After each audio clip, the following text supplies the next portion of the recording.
In late 1999, an emergency room in El Paso, Texas. A man walks in. He's bleeding, disoriented. He's filthy, his eyes twitching, sunken like they're trying to escape his skull. To the nurses, he's just another homeless drifter.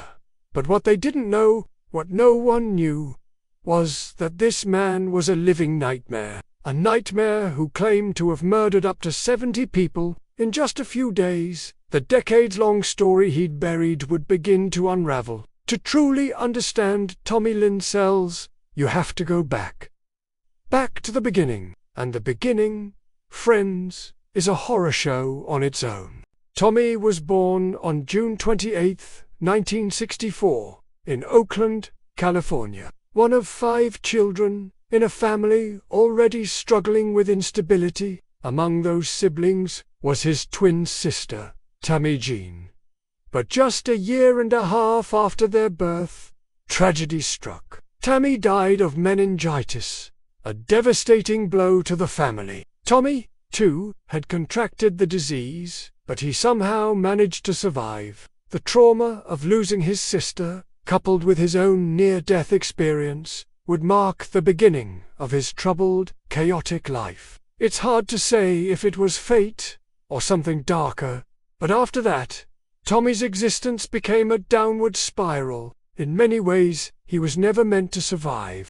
His mother, Nina, was deeply unstable. She was simply unable to provide the care, the love, or the structure her children desperately needed. Her mental health issues bled into every aspect of their lives. The family bounced between relatives, often living in squalor, barely scraping by. Tommy's needs, physical, emotional, were largely ignored. The attention he received from Nina was minimal. Any potential for stability, any hope of security, was swiftly snatched away. In this environment, Tommy's behavioral issues worsened. He was neglected, overlooked, and as the years passed, he was on his own for most of the time. By the age of just 7, he had already started drinking alcohol. At 10, he was experimenting with drugs, and by 14, he had become a regular user of LSD. His descent into substance abuse was swift. By then, he had already dropped out of school and was living on the streets. The world he inhabited was one of poverty, instability, and violence. But it wasn't just the external world that was falling apart. Tommy was falling apart inside too. It was in these formative years that he became more than just another troubled teenager. He became a lost soul, with no direction, no hope. Around this time, Tommy began claiming that something happened that would forever alter the course of his life. He said that a family friend, a man named Willis Clark, sexually abused him. This claim would become a recurring part of his story throughout his life.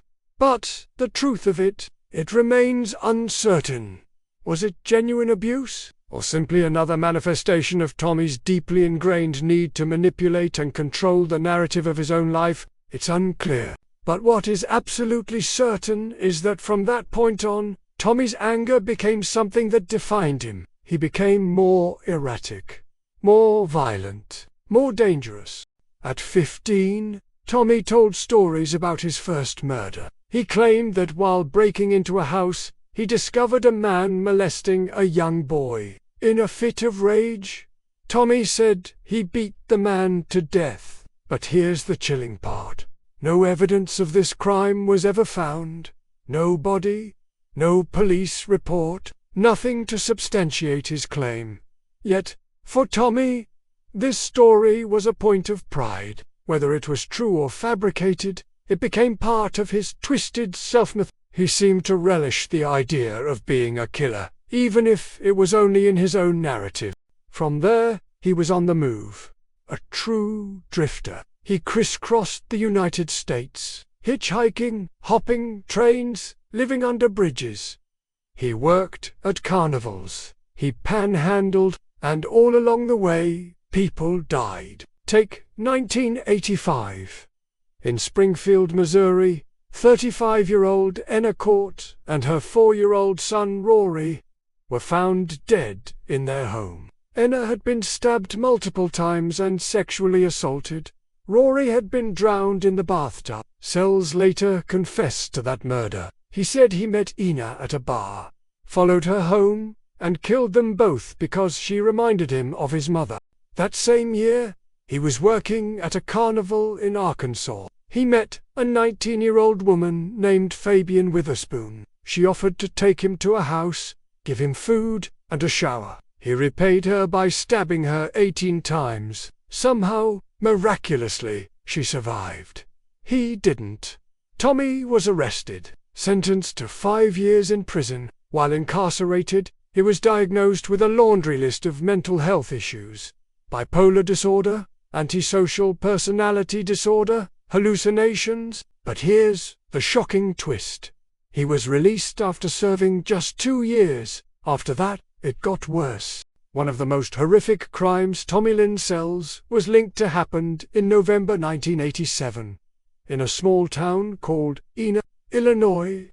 The Dardeen family, Keith, Elaine, their 3-year-old son Peter, and Elaine's unborn baby, were found brutally murdered.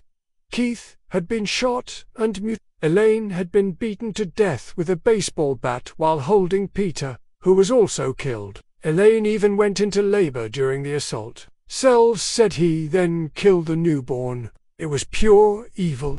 For years, no one knew who had done it. The crime scene was too bizarre, too much overkill, too sadistic. It looked like something out of a horror movie. People in the town started locking their doors for the first time. Rumors flew. Some thought Keith had done it himself, in a rage, before turning the gun on himself. But there was no resolution, until Tommy Lynn Sells came forward years later and said, "It was him." He claimed he had met Keith Dardeen randomly, that Keith had invited him home to play music, and then something snapped. But again, there was no physical evidence tying him to the scene. Only his confession, and that was a pattern. Tommy Lynn Sells was a man who moved through the world like a shadow, his presence both unremarkable and terrifying. The victims he left behind were scattered across the United States, their lives extinguished in a blink of an eye. With no rhyme or reason to the destruction he wrought, his killings were spontaneous, unpredictable, marked only by the sudden violence that shattered the silence of their ordinary lives. What made him truly horrifying wasn't just the brutality of his actions, but the utter randomness of it all. He didn't kill for money, for revenge, or even for the thrill of it. He killed because he wanted to, and for reasons that even he couldn't fully articulate. He needed to.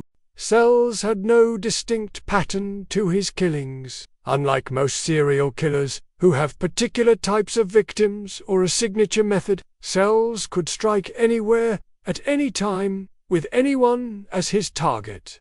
He was a true outlier in the world of murderers, someone who defied the usual motivations. Sometimes he killed because of rage. His arsenal was as diverse as his methods.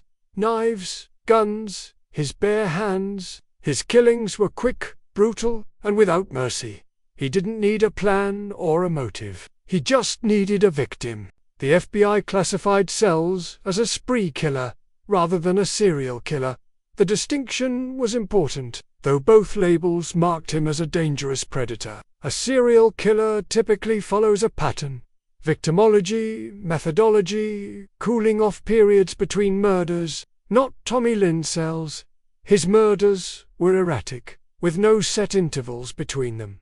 He didn't wait to kill again. When the urge came, he struck. He moved with the swiftness of a phantom, appearing and disappearing with chilling efficiency. Sells didn't lurk in the shadows for months or years, plotting his next move. He didn't have the patience or the need for such premeditation. He killed impulsively, then vanished into the night, leaving only death and a trail of unanswered questions behind. The year 1999 would prove to be the year Sells made his fatal error, a mistake that would lead to his capture and eventual execution. That year, on New Year's Eve, Sells broke into the home of a family he had met through a church event in Del Rio, Texas. 13-year-old Cassie Harris and her 10-year-old friend, Crystal SS, were having a sleepover at Cassie's house. The two girls had been close friends for some time, and Crystal had been staying with Cassie's family for a few days. Little did they know, their lives were about to be irrevocably altered by a man they had unwittingly welcomed into their home. Sometime after 4 a.m., Sells entered the bedroom where the girls slept. Armed with a knife, he moved quietly, stalking the girls as they lay unaware. In a brutal act of violence, he slit Cassie's throat, cutting deep into her windpipe, leaving her to bleed out. Then he turned on Crystal, slashing her throat as well. But Crystal didn't die. Miraculously, despite the severity of her injuries, she managed to drag herself to a nearby neighbor's house, her throat partially severed, her blood soaking her clothes. She collapsed on the doorstep, barely conscious, but alive. The neighbor called 911. Crystal was rushed to the hospital, where doctors fought to save her life. She was in critical condition, but she had survived.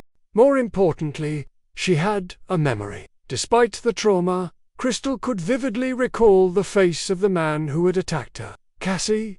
She was able to give a description to the police.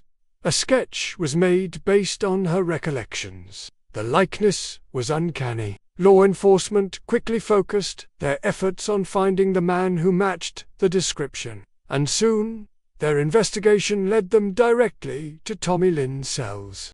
At first, Sells denied any involvement in the crime, but as is often the case with killers like him, the truth eventually came out. He began to talk, and talk, and talk, and talk some more. Sells started confessing to dozens of murders across the country. He provided details that matched unsolved cases, drawing maps, describing crime scenes with alarming accuracy.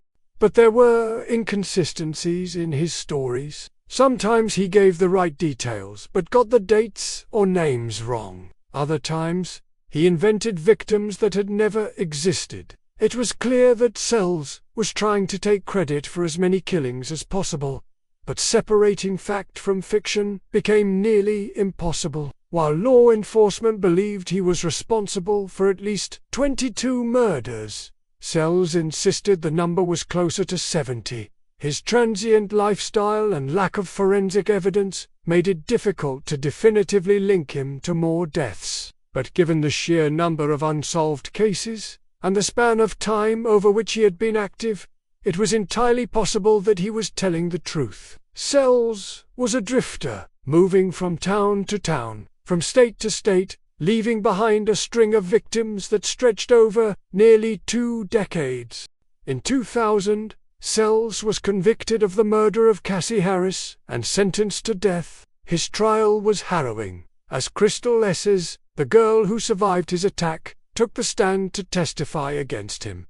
Despite her obvious trauma, Crystal held firm. Her voice quivered, but her resolve was unshakable. When asked how she managed to survive, she simply said, "I knew I had to live." Her bravery in the face of such horror became one of the key factors that led to Sells' conviction. For the next 14 years, Sells sat on death row, where he continued his erratic behavior. He alternated between confessing 2 more murders, recanting his statements, and manipulating journalists and investigators. He thrived on attention, and sought to control the narrative of his life. He wanted to be remembered, feared, and immortalized in the annals of crime. But by the time his execution came, he had run out of things to say. On April 3, 2014, Tommy Lynn Sells was executed by lethal injection at the Texas State Penitentiary in Huntsville. He refused to make a final statement.